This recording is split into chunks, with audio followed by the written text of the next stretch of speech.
At the start, someone was lost in thought about the future. They wondered what people would do if they could know what was coming. If they knew the questions on the next test, good grades would be easy. If they knew the winning lottery numbers, wealth would come instantly. If the future could really be seen like that, how amazing would it be? At that moment, a boy and a girl were standing side by side, waiting to cross the street.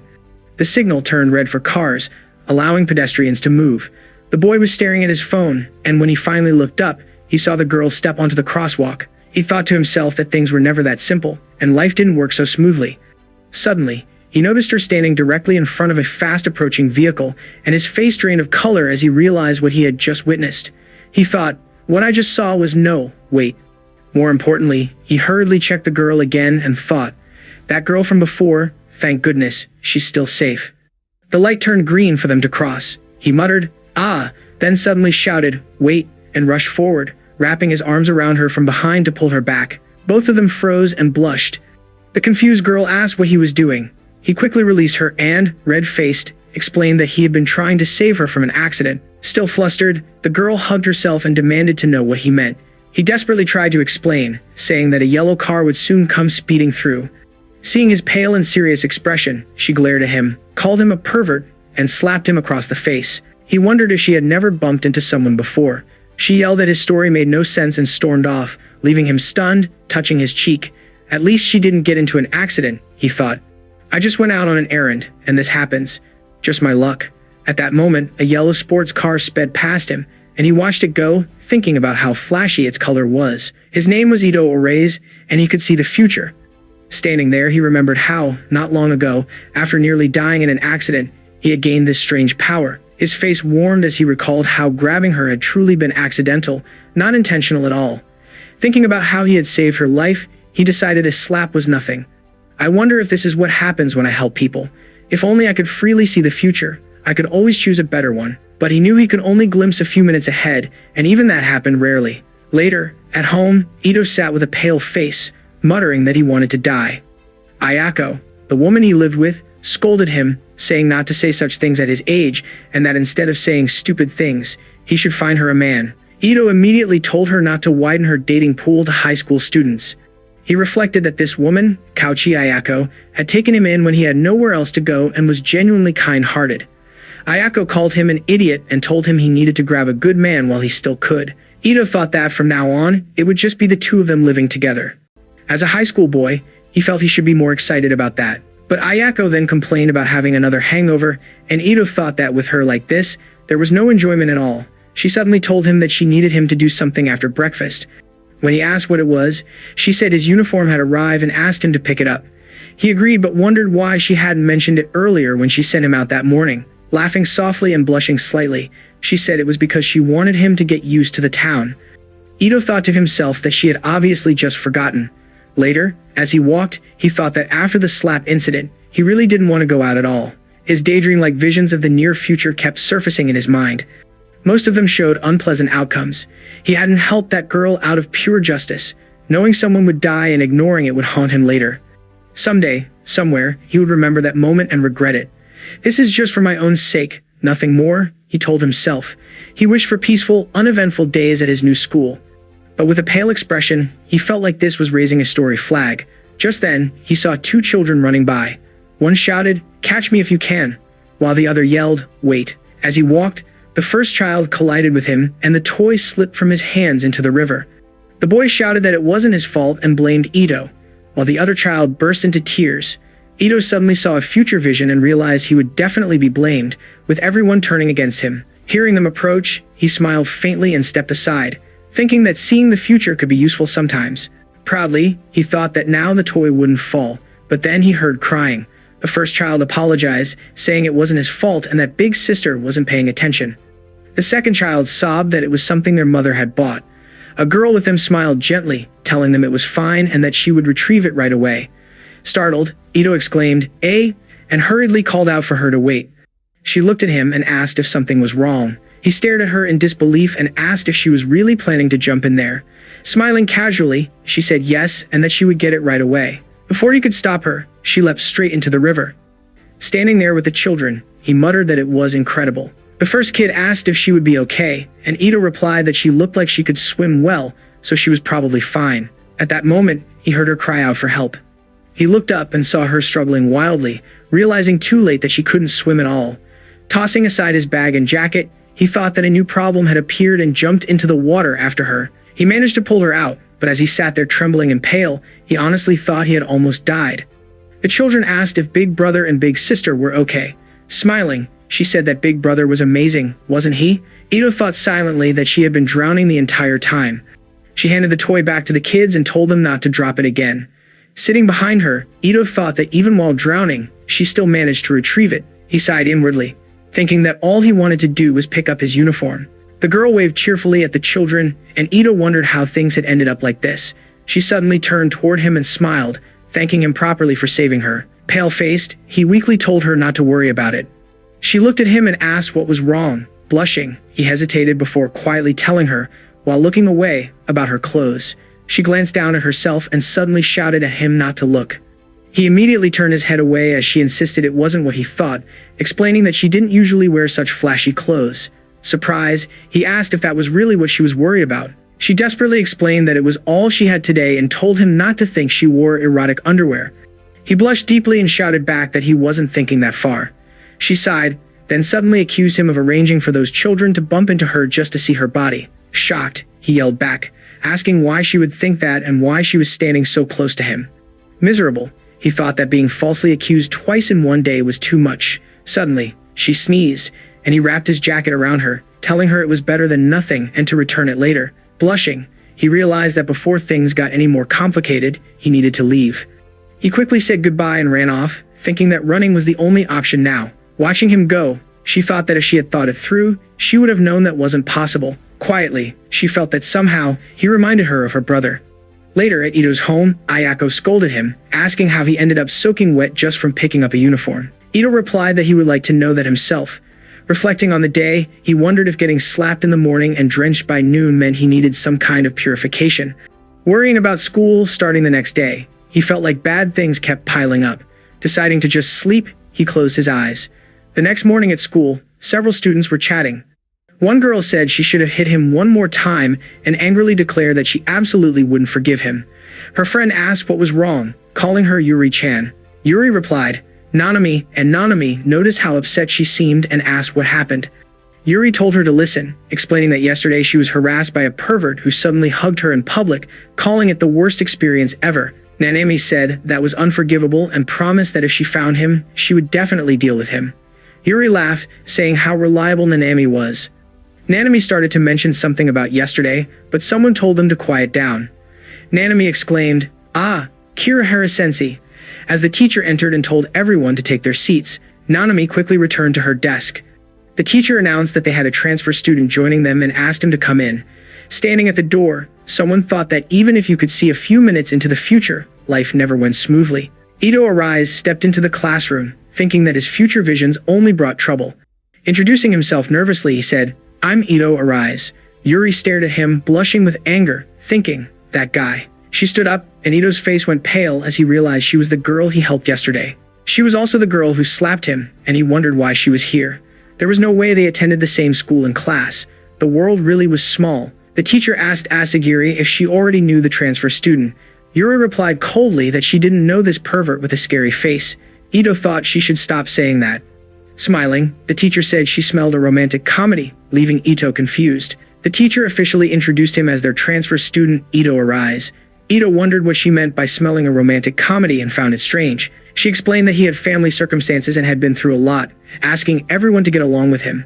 Ito thought he had sensed that from the moment he met her in the staff room earlier. The teacher added that having a transfer student at this time felt like the start of a romantic comedy, making Ito sigh as he realized she wasn't normal.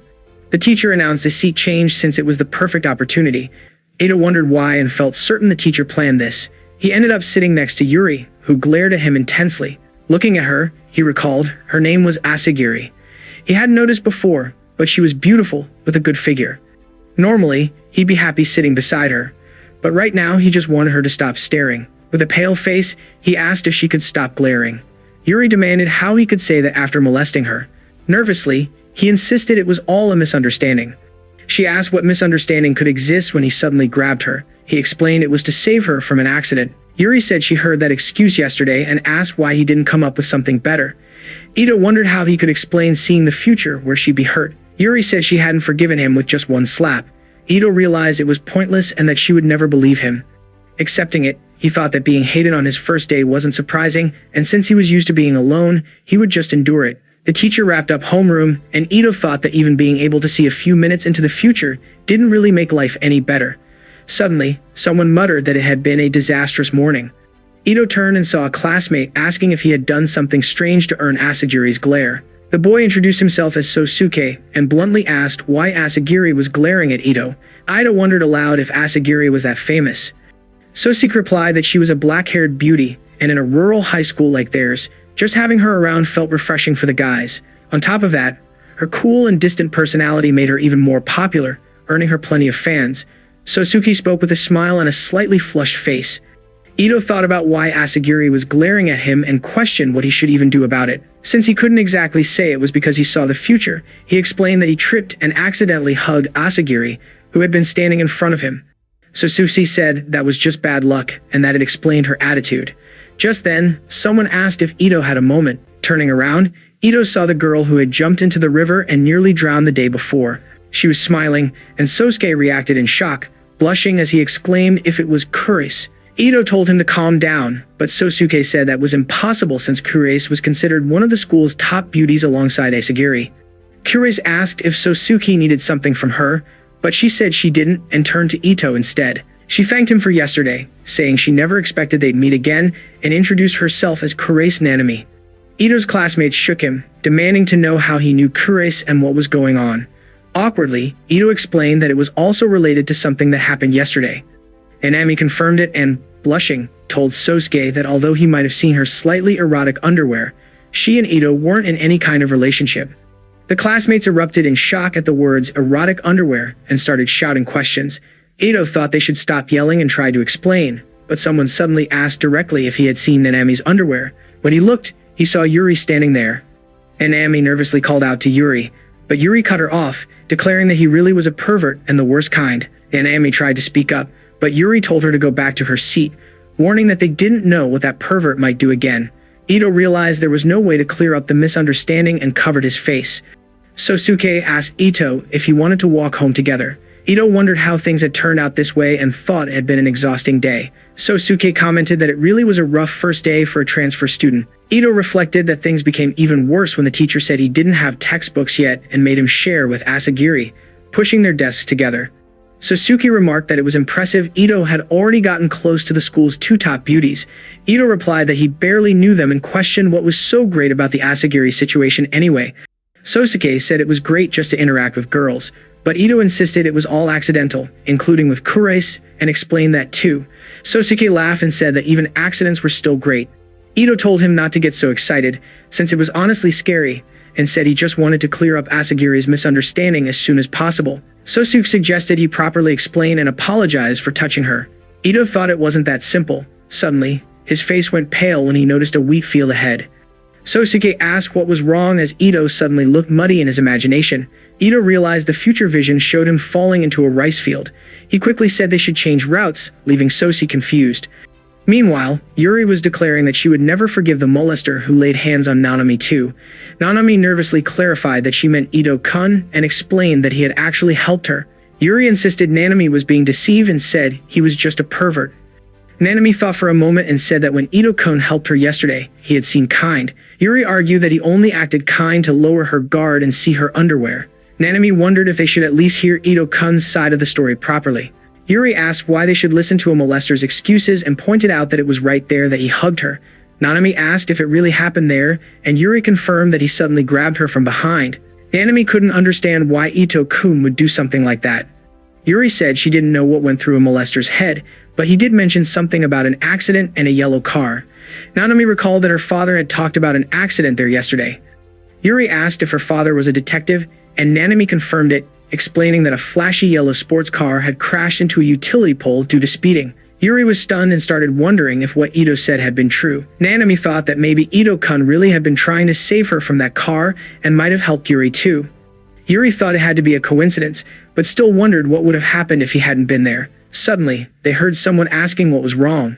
Yuri turned to see Ito and Sosuke approaching, standing in front of Yuri and Nanami. Ito said, with a pale face, that it was just a coincidence. They soon found themselves sitting together at a cafe, the four of them around one table. Ito and Yuri stared at each other in silence, and Ito wondered with a tense expression how things had ended up like this.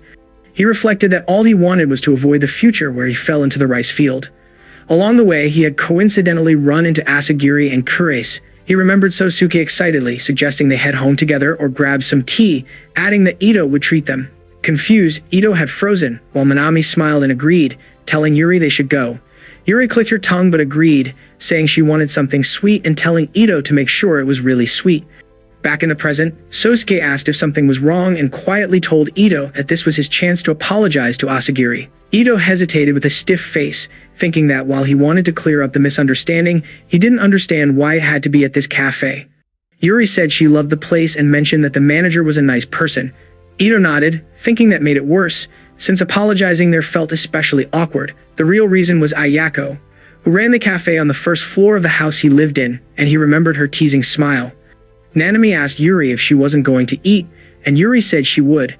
Nanami commented that it looked delicious, and as she ate happily, she said it tasted amazing. Watching her, Ito thought the atmosphere felt strangely purified by Nanami's innocent cuteness.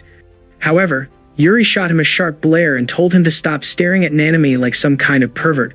Ito immediately protested that he wasn't a pervert. Yuri snapped back, asking how he could say that after hugging her, demanding to know who he thought he was to speak so casually. Ito felt like he had already grown used to her, countering everything he said, but continuing that kind of exchange was pointless. If things got any worse, his school life would only become more troublesome, and that was the last thing he wanted. Being watched by the cafe manager in that situation was awkward, but he decided it couldn't be avoided. Suddenly, he called out Asagiri's name. She froze and asked what he wanted. Placing one hand on the table, Ito bowed deeply and apologized. She stared at him in shock at the sudden gesture, and he repeated that he was truly sorry for what happened yesterday and that he meant it sincerely. She stayed quiet for a moment before asking why he groped her yesterday. Ito once again denied that claim and explained that he had been trying to save her from an accident. Yuri immediately called him a liar, saying there hadn't even been a car passing at the time, then added that she had heard a yellow car crash nearby and demanded to know how he knew one was coming. Ito internally panicked, realizing it really had crashed, and cursed himself while wondering how to explain it. Just then, Sosuke spoke up, saying he had seen the yellow car too, and that it had been speeding recklessly. Ito felt a wave of relief, thinking Sosuke had helped him, and quickly added that he had noticed the car even before meeting Asagiri. He explained that it was moving so fast he thought it would be dangerous if it came through while they were crossing. Asagiri stared straight at him, and Ito wondered if his explanation sounded too desperate. Yuri sighed and said she would let it slide for now. Ito questioned whether he had actually resolved anything and thought that maybe starting tomorrow, his life could finally calm down. But Yuri added that she didn't fully believe him yet. Ito asked why she would let it go if that was the case.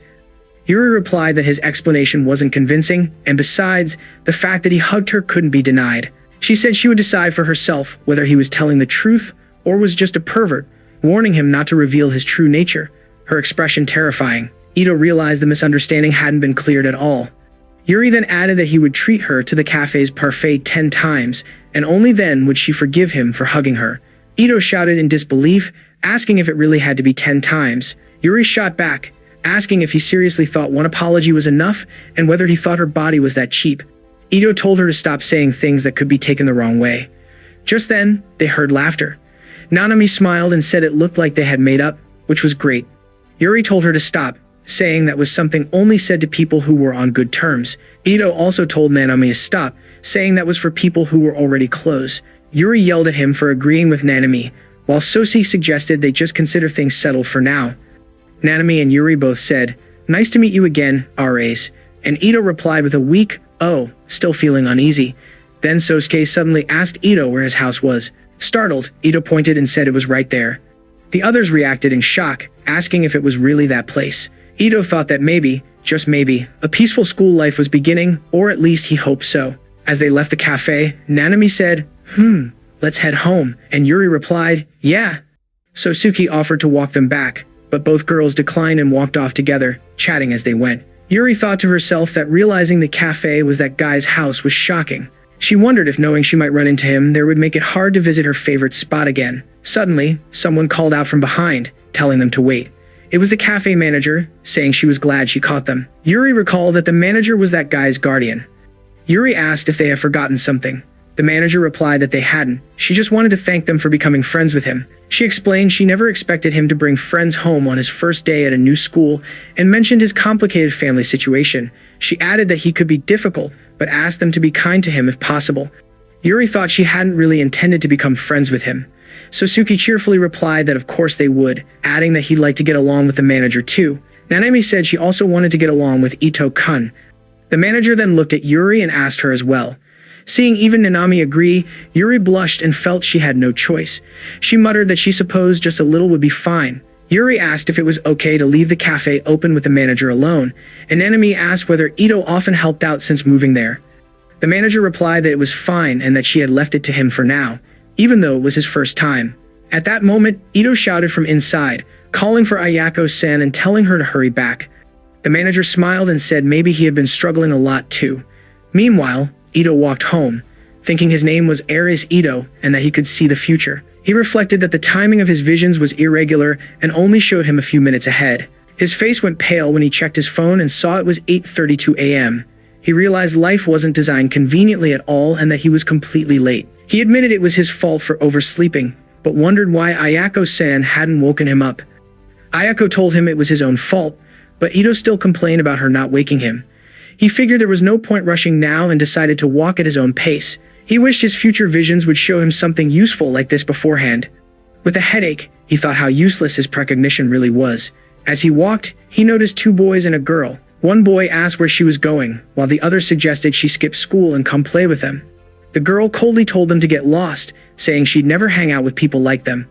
One boy responded threateningly, telling her she had guts and should watch herself. They noticed Ito staring. One asked what he was looking at, and another told him not to stare if he had no business. Ito froze and muttered awkwardly as they grabbed the girl, telling her to come with them. She struggled, shouting for them to let her go. Ito snapped back to reality, thinking, damn it, another troublesome vision, and tried to keep walking. Then he stopped, realizing the place from the vision looked familiar. He heard the boys repeat their lines, inviting her to skip school, and realized it was happening right there. He hesitated, unsure what he should do. He believed that if he left things alone, events would unfold exactly as he had seen. He wondered whether the best option was to ignore it and pretend he hadn't noticed anything, thinking that he felt sorry for the girl being harassed, but it had nothing to do with him and didn't concern him. Even so, he suddenly called out to them, apologizing for making her wait. The girl turned toward him, and Ito said they were supposed to skip school and go on a date that day, even as he questioned internally what he was saying. He told her they should hurry, wondering why, if he was stepping in at all, he had chosen to say date. One of the boys asked what his problem was, while the other questioned whether he was her boyfriend. Ito, his face pale, stammered in awe, realizing he didn't even know the girl's name.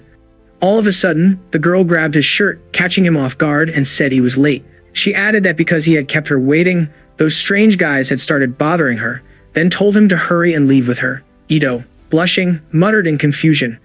One of the boys shouted at them to stop, but the girl urged Ito to move faster. With a bright smile, she took his hand and told him to run. Ito shouted in surprise as they ran together.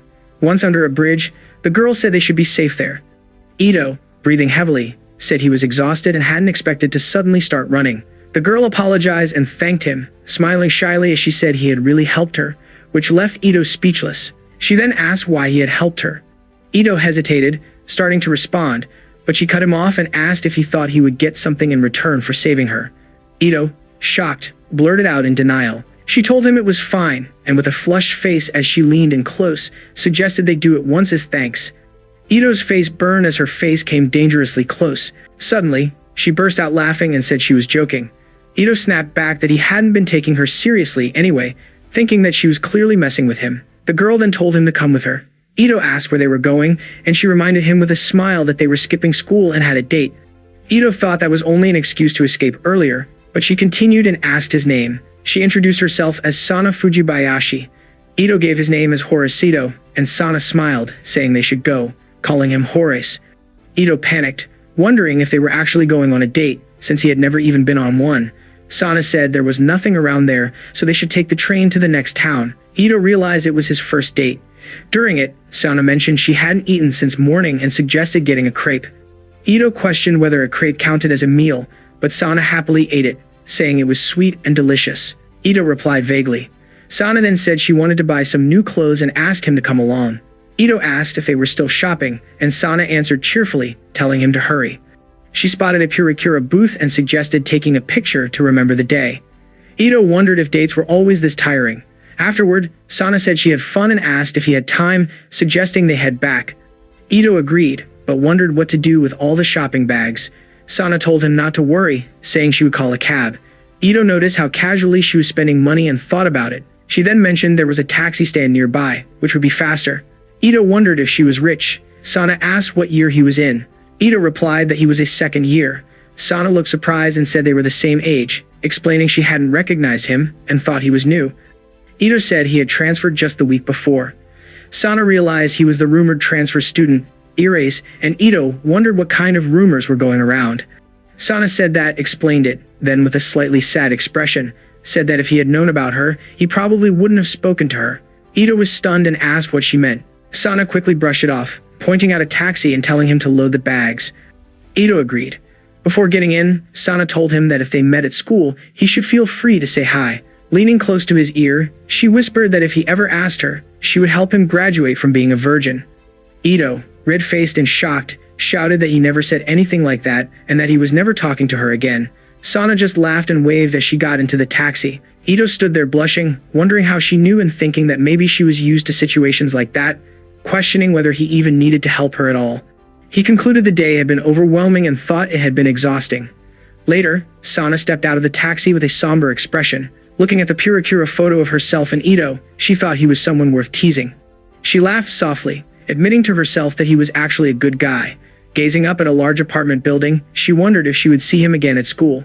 At school, Sosuke asked Ito what he had been doing the previous day. He mentioned that Ito had skipped school and asked if he had been with a girl, which made Ito blush. He thought about how he had spent the day with Fujibayashi, but decided that telling Sosuke would only cause trouble, so he kept quiet. Ito said he had just been sleeping at home. Sosuke doubted him slightly but sighed, saying he wished he could run into someone by chance, like bumping into a girl around a corner. Ito thought that kind of cliché only happened in manga. Sosuke continued talking about wanting a fate-like encounter, when suddenly there was a dull thud as he hit someone. Ito asked if he was okay, while Sosuke groaned and told the other person to watch where they were going. It was Sana, who clicked her tongue irritably. Sosuke stiffened in fear. Ito recognized her and called out in surprise. Sana stopped when she saw him, said, "Wait," and then ran off immediately. Ito called after her, confused as to why she fled. Sosuke remarked in disbelief that Ito had managed to chase Fujibayashi away. Ito asked if she was that well known. Sosuke explained that Fujibayashi-sana had many rumors surrounding her, including having a dangerous delinquent boyfriend from Higashi High and that anyone she targeted could be in trouble. Ito recalled the boys from the day before and realized they were from Higashi High. Still, she hadn't seemed like that kind of person. Ito asked Sosuke whether the rumors were even true. Sosuke shrugged and said he didn't know if they were legit, but everyone talked about it that way. He added that apparently she liked taking guys' first times. Ito's face went pale as he remembered how she had once told him that if he ever asked, she would help him graduate from being a virgin. He wondered uneasily if that might actually be true. Sosuke laughed and said he would gladly offer up his own first time, which made Ito snap back, asking if he hadn't just been trembling in fear earlier. They reached their classroom and went inside. As Ito set his bag down at his desk, someone called out to him, asking why he had skipped school the day before. It was Yuri. Ito thought that even Asagiri was questioning him now, noticing that whatever hostility she had shown him before was gone. He told her he hadn't been feeling well, so he stayed home.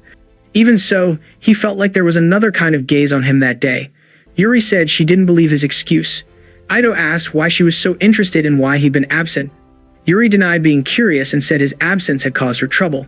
Ito asked what she meant. Yuri explained that she had been forced to handle all the health committee work by herself. Ito was surprised and asked what health committee she was talking about.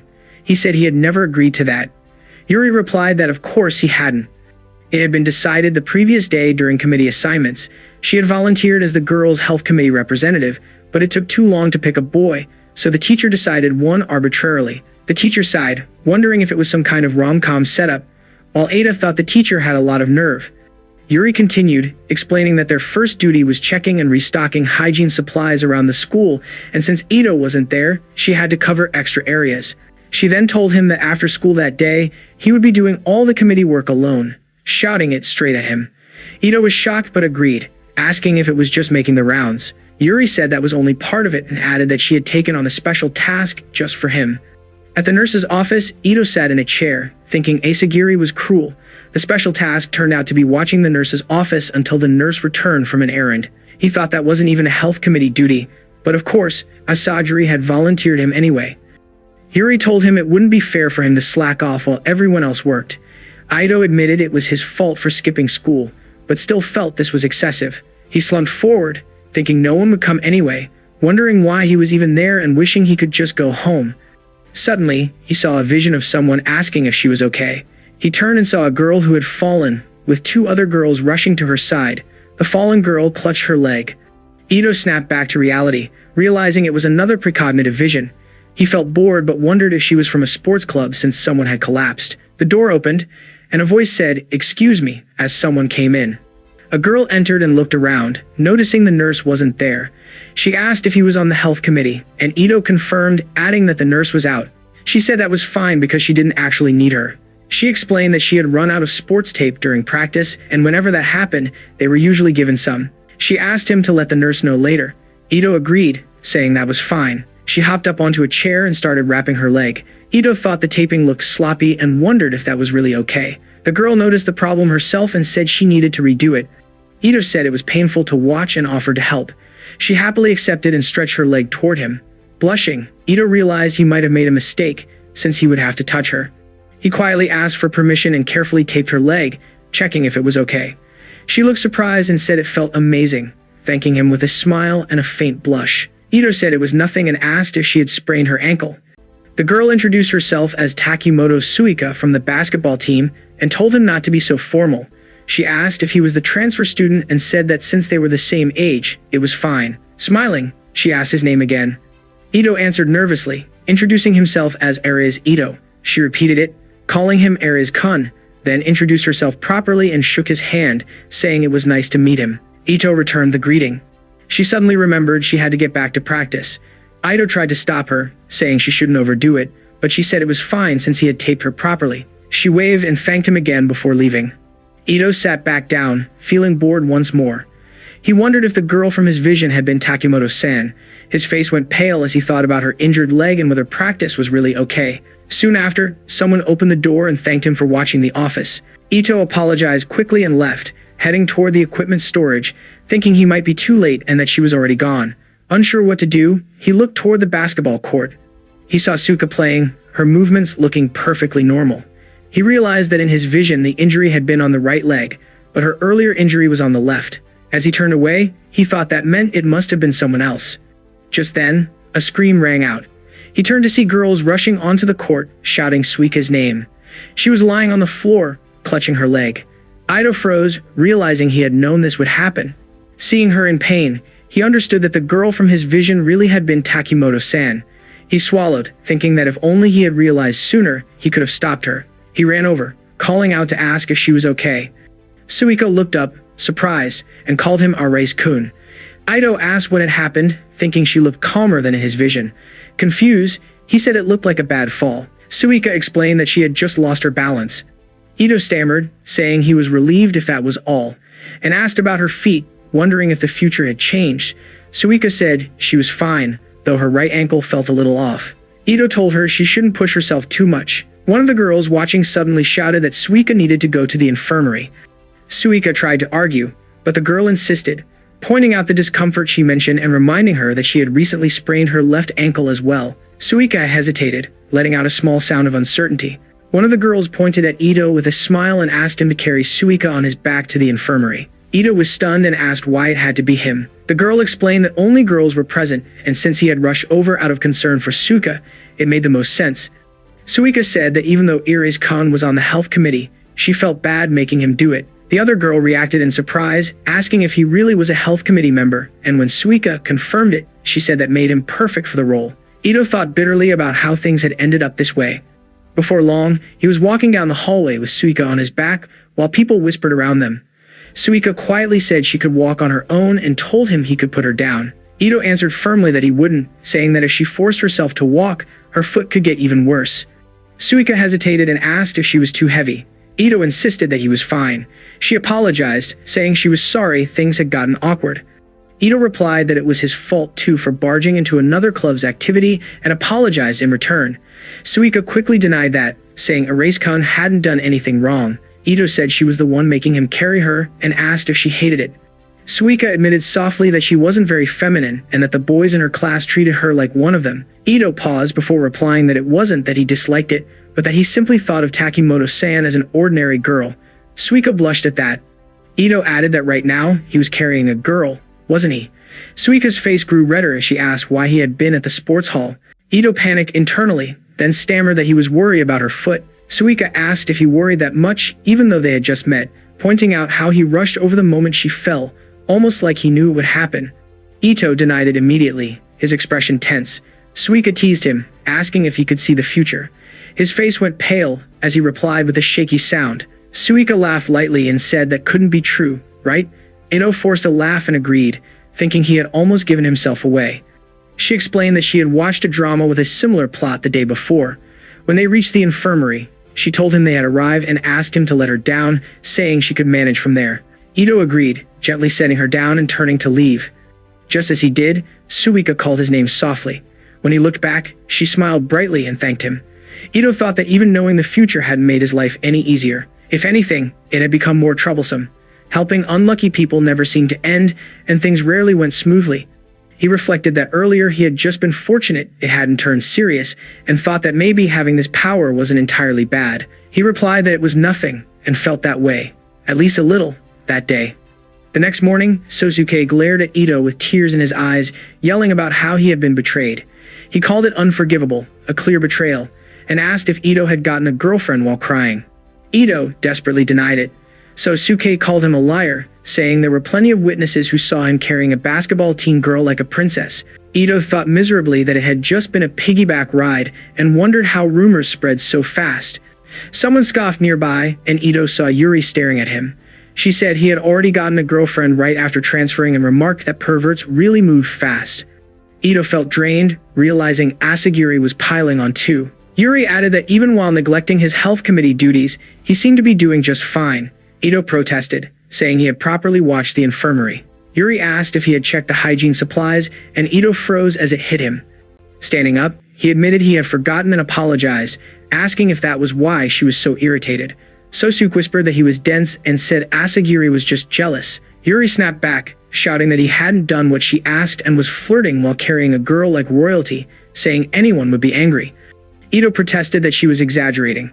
Yuri shouted that she didn't care who he dated, her face red, but told him he would attend the health committee meeting during lunch. Ito was shocked and asked if it was really him again. Yuri glared and confirmed it was, saying it was because he skipped school 2 days earlier. Ito pointed out that committee meetings were monthly. Yuri explained that this one was for preparing next week's event. Ito asked Sosuke what was happening next week. With a smug grin, Sosuke told him to brace himself, announcing that the school's pointless event was mountain climbing. As the mountains came into view, Ito realized it was their outdoor excursion. He tensed, unable to believe such an event existed. Sosuke noticed and asked what was wrong, saying Erase looked miserable. Ito snapped back that Sosuke was the strange one for being excited. Ito thought about how they were split into small groups heading to checkpoints. Though it was meant to be fun, he felt anything but. Suddenly, someone called for them to hurry. Ito saw Asagiri and Kurosain, basically the usual members. Yuri scolded them for dawdling, warning they would be late to their checkpoint. Nanami gently asked if they were tired and told them to speak up if they needed rest. Ito admired Nanami's kindness, thinking it always shone brightly. He admitted that mountain hiking was already exhausting, but now he had another problem. Nanami pointed out a girl walking ahead who seemed separated from her group. Ito recognized her immediately as Fujibayashi-sana, a girl from another class tied to him through a string of strange encounters. He remembered how it started when the hike began, when Kirihara-sensei had called him over. The teacher asked if he knew Fujibayashi from class 3. Ito had replied stiffly that he kind of did and asked why. Kirihara-sensei smirked, saying she sensed a romantic comedy between them, and asked him for a favor. She explained that Sana often isolated herself from classmates and told Ito to bring her into his group to make youthful memories. She added that if he saw her drifting away, he shouldn't hesitate, wished him luck, and sent him off. Back in the present, Ito thought that, as usual, he had been forced into it. Now Fujibayashi was drifting away right in front of them. He wondered how they should bring her into their group.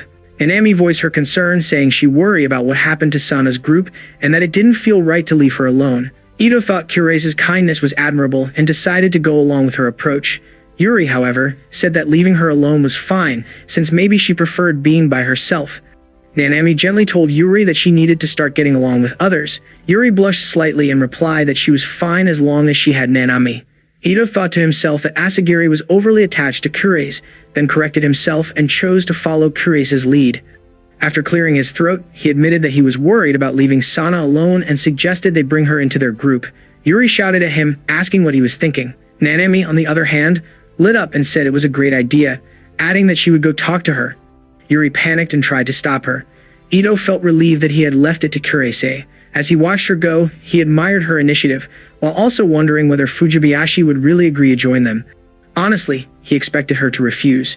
He imagined telling Kirihara-sensei that they had tried but failed, yet something changed when Sana glanced his way. To his surprise, she accepted, and Ito thought it made no sense, but somehow the plan worked. Even so, he felt something was off. He wished she would interact with the other girls, but she kept her distance. Sana sighed and muttered that this was the worst, her legs were going numb, and that if she had known it would turn out like this, she wouldn't have come. Yuri and Nanami heard her, and Ito thought that even if she was talking to herself, it wasn't something to say in that mood. Nanami tried to cheer her up, saying mountain hiking was tough and suggesting they chat while climbing to distract themselves. Sana snapped at her, saying she should stop and that it was annoying when people acted openly concerned. Yuri clenched her teeth and yelled at Sana to knock it off. She shouted that Nanami had gone out of her way to bring Sana into the group and that she shouldn't behave like that. Sana glared back, saying she never asked them to let her join in the first place. Ito felt the atmosphere sink further and wondered what he should do. Closing his eyes, he thought of Sensei and admitted the burden was heavy. Still, since he was the one who suggested letting Fujibayashi join, he decided he had to step in. He told the two girls to stop. Sosuke asked which side Ares was on. Yuri shouted that she didn't care if he sided with that delinquent girl, but warned him to be careful, saying Sana was known for playing with guys and switching boyfriends constantly. Sana froze at those words. Yuri continued, saying he would be toyed with and discarded too. Sana's expression fell, and she quietly said it seemed like she wasn't wanted there. She turned and ran off. Ito shouted her name. Nanami said she would chase after Sana-chan and try talking to her again. Yuri said it was up to her and that leaving Sana alone was fine. Nanami objected, but Yuri insisted that since Sana was from another class, Nanami didn't need to care. Nanami grabbed Yuri's hand and told her to stop, saying Yuri had said far too many harsh things. Ito agreed internally, thinking Yuri had gone too far. After hesitating, he said he would go after Sana for now. He found her sitting behind a tree and thought it was honestly a hassle. Still, Sensei had entrusted her to him, and he didn't want to abandon her and be blamed later. He sat down beside her. Sana asked what he wanted. Ito awkwardly said his legs hurt too and that he needed a break. She quietly accepted. Ito thought she probably had no intention of returning. He wondered what he should do next. Suddenly, she asked if he despised her, catching him off guard. He asked if she meant what Asagiri had said about her playing with guys. Sana nodded. Ito replied that he didn't really despise her. She asked why. He stumbled through an answer, saying that judging from her flashy appearance, she seemed just as expected, so he didn't feel contempt toward her. Then he added that after talking with her before, he thought the rumors were exaggerated. She looked surprised. Ito thought that despite how she acted, he didn't believe she played around as much as people claimed. In his precognitive vision, she had even looked annoyed by those guys flirting with her. He told her that whether she toyed with guys or not didn't matter to him, and that she shouldn't care about what others said and should live however she wanted, just like he did. He reminded himself that he never cared about others' opinions. Sana stayed quiet, then said he was strange, noting that most people would say something more polished. Ito admitted he wasn't good with words. Sana said that was fine and suggested they return, saying she would feel bad if his friends said unpleasant things to him. Relieved, Ito thanked her. Suddenly, she grabbed his shirt and said that since they were alone, they should do something fun. She began pulling down her pants, making Ito cry out in shock. Sana burst into laughter, saying she was just joking and teasing him for being a virgin. Ito flushed red and shouted that his reaction was normal. Sana giggled and told him to relax and move on. As they stood, Ito told her he would beg her to behave better once they returned. She replied playfully that she would consider it. Ito felt that, for now, since Fujibayashi was willing to go back, things might be fine, and he hoped no more trouble would come up. Suddenly, Sosuke shouted in panic that they were back and called out to erase, saying something bad had happened. Ito asked what it was, and Sosuke told him Kureis was missing. Sana saw Nanami nearby with a pale face, murmuring that she didn't know where she was. Nanami remembered that Ito-kun had gone after Sana-chan, yet she couldn't stop worrying. Earlier, she had told Yuri that she needed to chase Sana-chan too. Yuri had yelled in surprise, trying to stop her, but Nanami had rushed off. Now, Nanami realized she couldn't find either of them and had wandered far from others. She wondered where she had lost their trail and decided she should turn back, but didn't know the way. Trying to calm herself, she told herself to retrace her steps and everything would be fine. She urged herself to hurry and began running. Suddenly, her foot struck a rock and she fell, crying out. Sitting up in pain, she muttered in shock and realized she had tripped. Trying to rise, she winced as pain shot through her knee, noticing the scrape and the faint blood seeping out. She sank back down with a long sigh, thinking once again that she was messing everything up. Closing her eyes, she replayed how she had upset Sana-chan. She had snapped at Yuri-chan too, run off on her own, and now ended up stranded there. What was she even doing anymore? As those thoughts swirled, old memories surfaced, reminding her that she had once been alone in a similar situation before. She admitted to herself that she was frightened and lonely, stuck somewhere with no one to rely on. Then, suddenly, someone called her name, Karasu. She remembered that long ago, someone had called out to her just like that. A voice asked if she was all right. She murmured faintly, Oni-chan, but then Ito called her name again, asking if she could hear him. She turned toward him in shock and exclaimed, Ito-kun? Why are you here? Ito let out a tired sigh and said that he should be the one asking her that. She hurriedly asked what had happened with Sana-chan. Ito explained that Fujibayashi had gone back with the others, but when he returned, he found Nanami missing. He remembered how Asagiri had been frantic, grabbing him and asking where Nanami was, saying she had chased after him and Sana, but never came back. Ito had answered that they never ran into Nanami. Asagiri had panicked even more, shouting that she couldn't reach Nanami on her phone either, and asking what they should do, fear written all over her face. Ito recalled thinking that if anything had happened to Nanami, he back in the present told Nanami how hard it had been for him to leave after hearing that. Nanami apologized quietly for making everyone worry. Ito replied that, well, at least he was glad. She froze when he finished by saying he was glad she was safe. Her heart suddenly thumped hard in her chest, and she wondered what that pounding feeling was. Ito then asked if she could walk. Blushing, she nodded and asked if he knew the way back. He answered that he probably did. As they started moving, she wondered why her heart always raced whenever she talked to Ito-kun. Her face grew hot as she questioned what was happening to her. Ito hesitated before calling her name, telling her to walk a bit closer to him since the path on the other side looked wet and slippery. Nanami smiled and thanked him. Ito said it was nothing, though his expression remained tense. She thought that he must have noticed her injury and was being careful. She felt again how kind he was. She remembered that he had been the one who suggested inviting Sana-chan into their group. Smiling softly, she thought about how, even when they first met, Ito-kun had saved her, and now he was doing it again. Suddenly, Ito's face went pale. He grabbed her hand and called her name. Nanami gasped, "Eh?" As he pulled her close, she let out a startled sound. Both of them blushed deeply as Ito hurriedly apologized, releasing her and explaining that the path had looked dangerous and slippery. Still flushed, Nanami said she understood and thanked him, thinking again how much he cared. Ito turned his face away and said they should keep going. Her heart kept racing as she told herself that Ito-kun was simply kind by nature. Her face felt unbearably warm, as if it were burning. While walking, Ito warned her again that she was about to trip on a rock. She gasped and replied that she was okay. Just then, Yuri came running toward them, shouting Nanami's name. She hugged Nanami tightly, saying she was so relieved. Nanami apologized softly for causing concern. Nearby, Sana called out to them. Nanami turned, and Sana apologized for her earlier behavior, saying she would be more considerate and asking if they could stay together as a group until they reached their destination. Nanami cheerfully agreed and added that it would be better if Sana talked more with the others. Sana and Yuri stared at each other for a moment before Yuri turned away and looked at Ito. He asked if something was wrong. Yuri glanced aside, blushed slightly, and thanked him for saving Nanami. Ito replied casually. Yuri added that because she lost her composure, he had to go after Nanami, so she thanked him again, her face reddening. Then she suddenly shouted, asking if he had done anything suspicious while alone with Nanami. Ito shouted back that he definitely hadn't.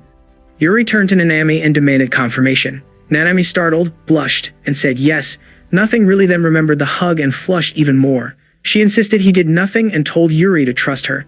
Yuri looked irritated and glared at Ito, accusing him anyway. Ito shouted back in disbelief that he truly did nothing. Yuri said she doubted that just from Nanami's expression. And Nami thought desperately that her face was only red because the weather was hot, her cheeks burning bright red. They soon spotted houses along the mountain and groups of people gathering. Yuri announced that she and Nanami would start preparing curry and leave the tent set up to the others. Ito stiffened. Nanami quickly apologized, saying she should help him too. Ito brushed it off, explaining that since she was injured, it was better for her to cook with Asagiri. Ito thought that after all the chaos during the outdoor activity, they had finally reached the checkpoint. Still, the hard work of setting up tents and making dinner awaited them. Doing it alone felt rough, and he had hoped to work with Sosuke, but Sosuke was busy handing out firewood. Sosuke complained that he wanted to cook curry with the girls too. The tents were separated for boys and girls, though many other groups worked together. Meanwhile, Ito ended up setting up both tents alone, deciding to prepare the girls' tent first to avoid complaints. Just then, someone called out to him. Turning around, he saw Takimoto running toward him. She greeted him cheerfully, saying it really was Erase-kun and asking why he still called her Takimoto-san. She reminded him that she had asked him to use her first name, since adding san felt strange. Embarrassed, Ito called her Suika, feeling awkward as he did. Remembering her ankle injury from basketball practice, he asked if it was better. Suika tapped her leg and said it was totally fine now, though the teachers thought hiking might strain it and had driven her to the checkpoint instead. Ito felt a twinge of envy toward her. Suika then asked whether he was really setting up all the tents by himself.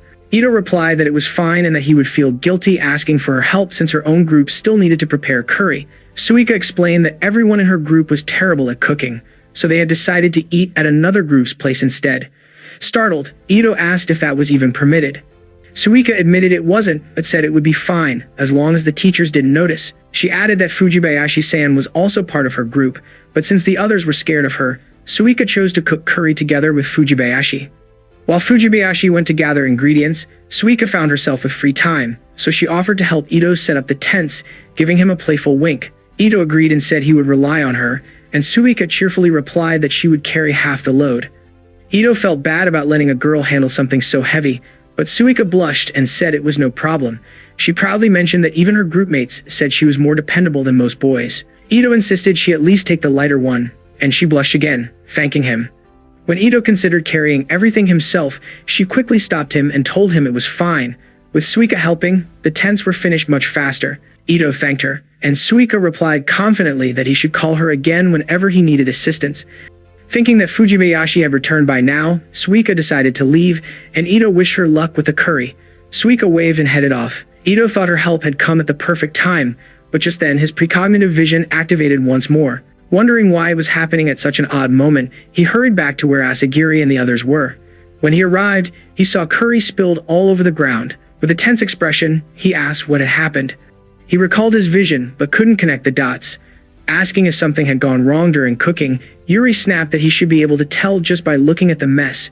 Ito said that simply increasing the fire shouldn't have caused this, and Sosuke explained that Asagiri had wanted a stronger flame to simmer the curry. Yuri scolded Sosuke, saying it was his fault for adding too much firewood. Ito asked what Nanami had been doing then, and Nanami apologized, saying she had gone to help someone and, upon returning, saw thick black smoke rising from the pot. Panicking, she tried to put it out and accidentally knocked it over. Ito sighed, wishing his precognitive vision had warned him sooner. He said it couldn't be helped and suggested starting over, but Nanami explained that their class had used up all the ingredients. Shocked, Ito realized they would have nothing but rice, only for Sosuke to add that even the white rice had turned black. Seeing this, Ito concluded they would all have to go without dinner. He suddenly remembered Suika mentioning earlier that her group wasn't cooking and thought they might have spare ingredients. Sosuke desperately asked if he was serious, and Ito ran off, deciding that even if relying on another class was against the rules, it was worth the risk. When Suika saw him, she asked what was wrong. Ito noticed Fujibayashi there as well and briefly wondered if it was okay for her to be with Asagiri and the others again, but he pushed the thought aside and focused on securing food. He explained that his group had completely ruined their dinner, and Suika suggested they eat together since she and Fujibayashi had more than enough food for two. Relieved, Ito thanked her, but Suika said they were still in the middle of cooking and asked him to wait. Ito offered to help, but when he saw their cooking area, he exclaimed in shock, thinking it looked like a crime scene. Suika admitted they were both awful cooks, and Fujibayashi added that while she had seen cooking before, she didn't really know how to do it. Ito realized that leaving things as they were would end in disaster. Pointing to himself, he asked if they could let him handle the cooking, and both Suika and Sana cheered, calling him their savior. Suika confessed they weren't confident they could manage anyway, and Fujibayashi asked if he had experience cooking. Ito replied that if it was just curry, he could handle it. Suika was impressed. When the cooking was finished, Sosuke shed tears of joy while Yuri and Nanami stood there stunned. Nanami softly repeated his words about being able to manage curry. Blushing, and Sosuke shouted that they owed Ito big time. Ito told them to thank Suika's group for the ingredients. Suika insisted that they were the ones indebted since he had cooked for them. She encouraged everyone to eat together. Just then, Sana asked Ito when he had gotten so close to Takemoto and why he was calling her by her first name. Everyone froze, and Sana bluntly asked if they were dating. Yuri and Nanami silently stared at Ito and Suika.